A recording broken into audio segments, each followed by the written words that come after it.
अल्लामा इकबाल एक ऐसा शख्स जिसने भारत और पाकिस्तान के बंटवारे में अहम भूमिका निभाई थी। He played a role in poisoning communal relations in pre-independent India.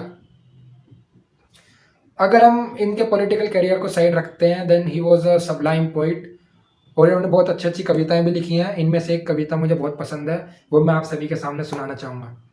सारे जहां से अच्छा हिंदुस्तां हमारा, हम बुलबुले हैं इसके ये गुलसिता हमारा। यूनान और मिस्र और रोमा सब मिट गए जहां से, अब तक मगर है बाकी नामो निशा हमारा। कुछ बात है कि हस्ती मिटती नहीं हमारी, कुछ बात है कि हस्ती मिटती नहीं हमारी।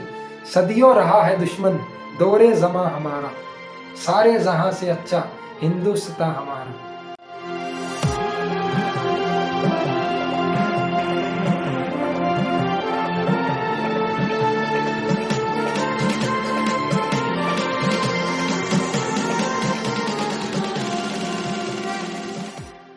Iqbal was right.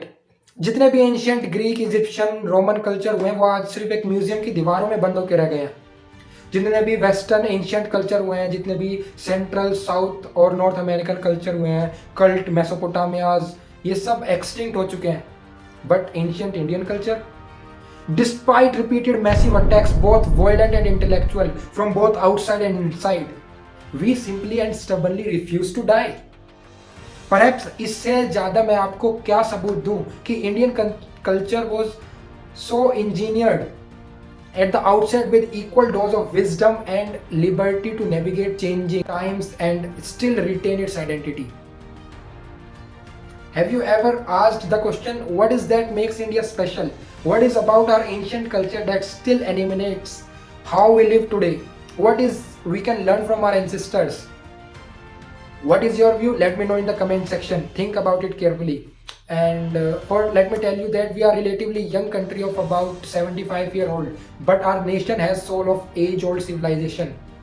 India was amongst more powerful, most wealthy, most liberal, innovative land on the earth.